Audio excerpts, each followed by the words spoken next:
دعویٰ کیا ہے.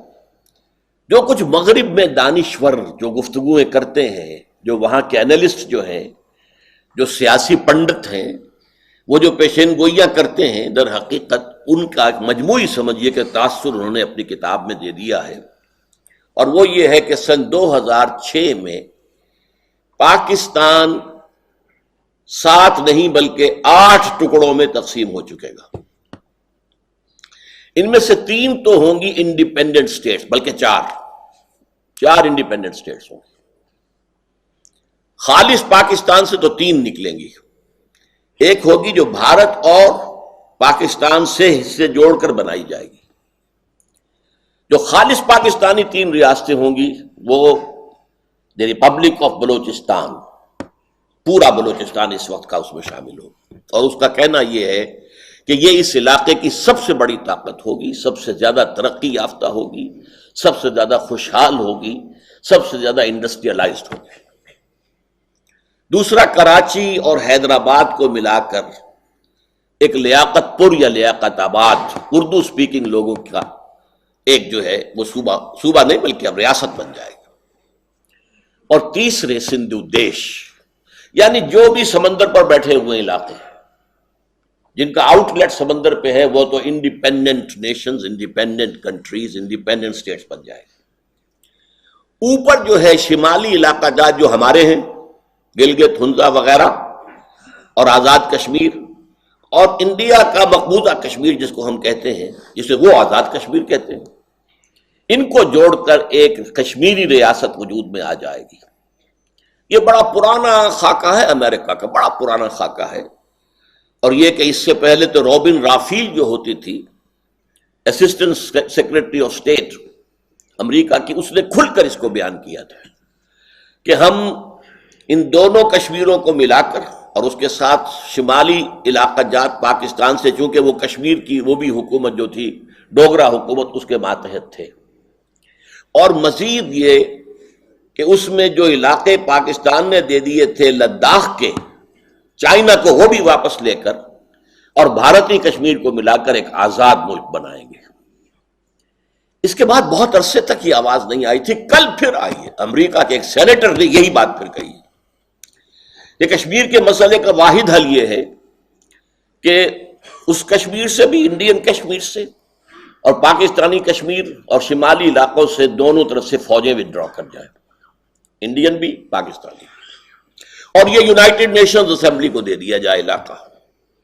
وہ یہاں پر اپنے اہتمام میں پلیبسائٹ کروائے، اور اس پلیبسائٹ کے اندر 3 آپشنز ہوں گے. آپ ہندوستان کے ساتھ رہنا چاہتے ہیں، یا پاکستان کے ساتھ، یا آزاد. حالات جس نہج پر جا چکے ہیں اس میں لازمی نتیجہ یہ ہے کہ آزاد کشمیر کی طرف ان کا رخ ہوگا. اب پاکستان سے ڈسلیوژن ہو چکے ہیں، اور پاکستان سے تو اب وہ کہتے ہیں ہمیں دھوکہ دیا، مروایا ہمیں، اتنے لوگ ہمارے مروا دیے اور اب اپنے ہاتھ اٹھا دیے، بٹرے کیا ہمیں. لہذا اب ان کے آپشن میں پاکستان نہیں آئے گا، آزادی. اور یہ آزاد ریاست جو ہے یہ امریکہ کی سازشوں کا گڑھ بنے گا. یہ ایک نیا اسرائیل بنے گا. ایک اسرائیل ایشیا کے ویسٹ میں ہے، ایک اسرائیل ایشیا کے بطن میں، ایشیا کے ہارٹ پہ، درمیان میں قائم کیا جائے گا. اس لیے کہ کنٹینمنٹ آف چائنا پالیسی اب اسی طریقے سے ہے امریکہ کی جیسے 40 برس تک containment of Russia, of USSR policy تھی. اس کے لیے اسے یہاں قدم جمانے کا موقع مل جائے تو اور کیا چاہیے. وہ ایک ایک کشمیری کو سونے چاندے میں تول سکتا ہے. ان کو بڑی سے بڑی مراعات، مدد، امداد ان کو خوشحال بنانے کے لیے، تاکہ اس کا عمل دخل جو ہے اس علاقے کے اندر قائم ہو جائے. بہرحال میں نے تھوڑی سی تفصیل اس کے بیان کر دی کہ یہ پرانی اسکیم ہے جو اب پھر اٹھ کر سامنے آ رہی ہے. تو 4 تو یہ ریاستیں انڈیپینڈنٹ ہوں گی، بلوچستان، لیاقت آباد اور سندھو دیش اور آزاد کشمیر، پورا آزاد کشمیر، پورا کشمیر. اور 4 حصے پاکستان جو باقی رہ جائے گا وہ ہوں گے شمالی پاکستان، چترال سے لے کر اور یہ جو علاقہ کہلاتا ہے مالاکنڈ کا پہاڑ یہاں تک. مالاکنڈ کے پہاڑ سے لے کے نیچے جتنا پختون علاقہ ہے یہ سینٹرل پاکستان، مغربی پاکستان.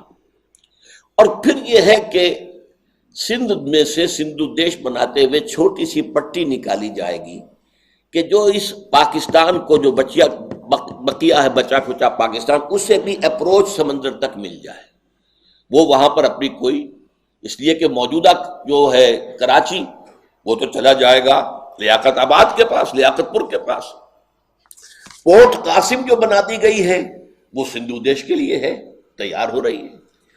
تو بہرحال بقیہ پاکستان کے لیے بھی کوئی چاہیے، کوئی کوریڈور دے کر سندھ سے، اور وہاں پر جو ہے اس کو پہنچا دیا جائے گا سمندر تک تاکہ اس کا بھی آؤٹ لیٹ ہو۔ باقی پاکستان سینٹرل پاکستان ہوگا، اس میں پنجاب ہے اور سرائکی علاقہ ہے کافی، کچھ سرائکی علاقہ بلوچستان میں چلا جائے گا، کچھ سندھ میں جائے گا، جو باقی ہوگا وہ اس سینٹرل پاکستان میں آ جائے گا۔ یہ ہے پیشن گوئی، کسی کافر کی نہیں ہے، کسی یہودی کی نہیں ہے، لیکن ظاہر بات ہے کہ اس وقت جو بھی اس فضا کے اندر، اور یہ سن 92 کی بات ہے جو کہی گئی ہے، یہ آج کی بات نہیں ہے۔ دوسری پیشن گوئی، یہ امریکہ کا سب سے اونچا تھنک ٹینک جو ہے، اور یہ امریکہ کی وزارت خارجہ کی پالیسی ونگ جو ہے اس کا تھنک ٹینک ہے۔ اس میں 15 سب سے اونچے اداروں کے سربراہ شامل ہیں۔ انہوں نے یہ پیشن گوئی کی تھی چند سال پہلے، سن 2000 کے اندر یہ آئی ہے، 16 ستمبر 2000 کو، اور یہ شائع ہوئی ہے جنگ میں۔